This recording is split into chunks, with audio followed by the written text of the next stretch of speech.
Ya, memang awal-awal saya main bulu tangkis itu kan karena orang tua juga, dan orang tua suka bulu tangkis. Mungkin dari didikan orang tua, mungkin naluri orang tua itu lebih paham, lebih ngerti bahwa oh bakatnya anak saya itu kemana, udah tahu itu sebenarnya. Kalau menurut saya memang ada bakat cara sana. Memang saya dilahirkan dari keluarga yang biasa saja, tidak ada yang pokoknya intinya yang keluarga yang biasa lah. Ibu saya juga tukang jualan sayur, bapak saya cuman biasa jualan di rumah. Saya dilahirkan seperti itu, dan untuk biaya bulu tangkis sendiri kan mahal sebenarnya, tidak murah sebenarnya. Dengan saya harus lulus SD pun saya harus merantau ke Jember sendiri, karena di sana harus lebih meningkatkan bulu tangkis saya harus ke Jember. Jadi lulus SD itu saya ke Jember sampai 4 tahun saya di Jember. 91-2 saya masuk ke Pelatnas, diambil Pelatnas. Dari situ perjalanan saya panjang. Jadi ya dimana suka duka saya seperti jadi pemain ya intinya ya apa ya, susahnya lebih lah gitu. Kalau zaman sekarang, anak sekarang itu lebih enak, orang tua mapan apa semua kecukupan. Saya dulu semua sendiri, usaha sendiri saya urus. Kalau saya tidak berusaha sendiri, nggak mungkin saya bisa jadi seperti ini. Dari dulu emang suka bulu tangkis? Iya, dari kecil saya memang dipaksakan dari umur 5 tahun saya. Jadi saya dipaksa, terus memang ayah saya, orang tua saya bilang udah susah-susah dulu lah. Nanti kalau suatu saat ada hasilnya kamu akan menikmati. Ya benar memang kata orang tua. Ya dari 92, 93 di Pelatnas, 94 saya sudah juara Thailand Open, sudah juara Open yang di luar negeri. Saya bisa menikmati itulah. Emang berapa tahun saya susahnya itu, dari latihan, dari apa sampai nggak makan aja, sampai ngutang intinya seperti. Tapi tetap kita cuman kan intinya ya makan aja, sampai ya kadang-kadang ada tetangga yang kasihan, ayo makan sini ya, karena saya orangnya kan selalu bermasyarakat.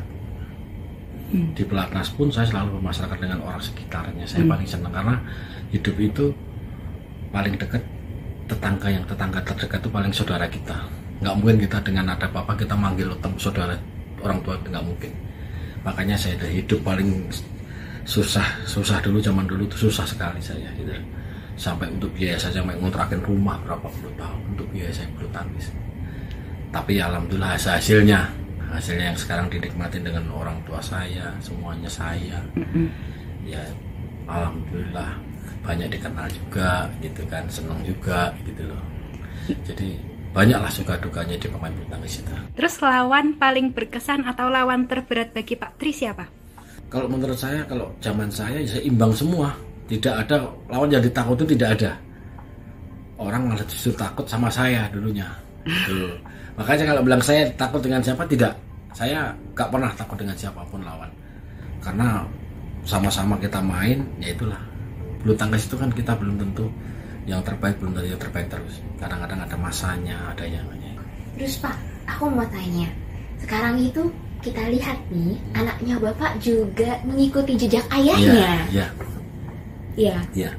Ya dari awalnya anak saya ada tiga anak saya. Yang pertama itu Rehan Noval, itu bulu tangkis juga, bulu tangkis, dan kedua juga bulu tangkis. Cuman yang pertama ini dia lebih tekun, lebih rajin, cuman yang keduanya sebenarnya tangannya bagus, cuman ya itu tadi ada malesnya yang kedua ini. Cuman kan beda-beda. Ya udahlah, saya bilang saya fokuskan ke anak saya yang pertama, Rehan itu fokus. Alhamdulillah dia dimasuk Pelatnas sampai bisa ranking number 10 dunia gitu kan. Sampai yang kedua ini bulu tangkis, tapi dia ngambil lain, jadi ngambilnya ke sekolah. Dia terima di UNJ, Universitas Negeri Yogyakarta. Alhamdulillah semuanya. Jadi yang ketiga cewek perempuan ini nggak sama sekali sih, sekolah aja ada ya kan gitu. Tapi memang ada jejak yang ngikutin jejak. Saya bersyukur dan senang ada yang ngikutin jejak saya gitu loh. Itu aja senang. Terus harapan Bapak nih ke depannya untuk yang muda-muda kayak anak Bapak, terus kayak gitu, dan yang lain-lain untuk pemain bulu tangkis Indonesia gimana Pak? Ya menurut saya ya harus lebih lagi, karena gini, sistem sekarang ini kan sistem teknologi semakin canggih. Kalau menurut saya apapun yang dia lakukan, kalau dia tidak dengan sungguh-sungguh, dengan apa sendiri, akan susah bersaing dengan yang lain. Makanya saya bilang pelatih itu punya keterbatasan waktu, dan apa yang dia lakukan waktu latihan itu kan cuma berapa jam, dia harus nambah sendiri. Saya udah selalu bilang ke anak saya, kalau kamu pengen maju, kamu harus nambah sendiri. Jam latihan itu harus kamu tambah sendiri. Kamu sekarang tidak usah bersenang-senang, lihat juga usah. Nanti akan kamu senangnya nanti. Wajar, kamu sekarang susah dulu lah. Nanti suatu saat kamu senang. Sekarang kan udah mulai nampak, mulai dikenal orang. Ingat, itu baru sedikit kamu. Nanti kalau seperti ayah kamu Olimpik apa kan lebih terkenal lagi. Saya selalu ngasih yang harapan ke anak saya itu yang jujur aja, yang sebenarnya yang gak bagus terus, karena biar dia punya motivasi. Ya ada bagusnya sedikit, tapi banyak kamu nggak gampang kamu menyapu sana itu harus kamu susah-susah dulu. Saya selalu nggak pikir seperti itu. Tidak seperti kamu bikin mie goreng yang langsung jadi 5 menit. Kamu untuk proses yang lama. Proses itu yang kamu harus jalani benar-benar. Tidak ada yang proses itu cuma dengan mudah. Dengan kamu tidur, makan nggak bisa. Kamu harus kerja keras, kamu harus tunjukin. Kamu juga kalau kamu punya keinginan tok tapi kamu tidak ada usaha juga nggak bisa. Semua itu harus ada. Semuanya harus jadi satu. Oke. Saya mendukung, anak saya mendukung, pelatihnya jadi satu kan lebih enak. Terus nih Pak, kan Bapak kan sekarang udah ikut kompetisi, terus juga punya kesibukan toh, selain ikut lomba, jalan-jalan, yaitu tadi ya menikmati kehidupan pensiun. Tapi juga katanya sibuk menjadi pelatih nih ya Pak ya. Ya. Sama sibuk ngapain aja sih sekarang? Saya kan, kalau saya sih punya klub sendiri di Jakarta. Saya punya pendidikan Trikos Bulu Tangkis Academy.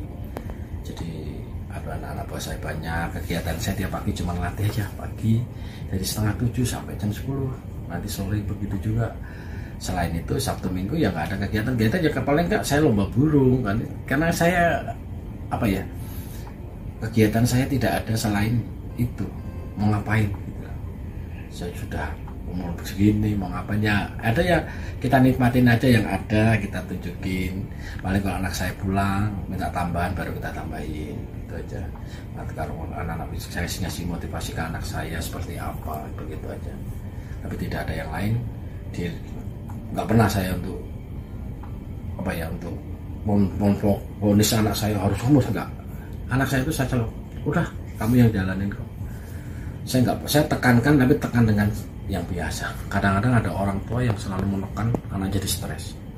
Tidak bisa. Semua itu dari kemauan anaknya sendiri. Dia punya apapun, tapi kalau anaknya sendiri nggak mau, susah. Terus terakhir nih Pak ya, siapa sih sosok panutan Bapak di dalam dunia bulu tangkis dan kenapa? Sebenarnya saya dari dulu tuh mengidolakan Christian Hadinata sebenarnya saya. Tapi semua kan punya, tapi kan nggak seberapa fanatik, tidak. Saya mengidolakan saja, dia main rapi, bagus.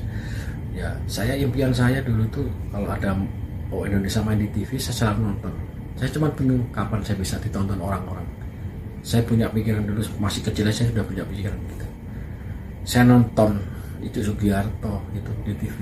Kapan saya bisa ditonton dengan orang-orang? Itu impian saya, tapi alhamdulillah bisa terkabul. Tapi kan semua itu nggak gampang. Ya, itu aja.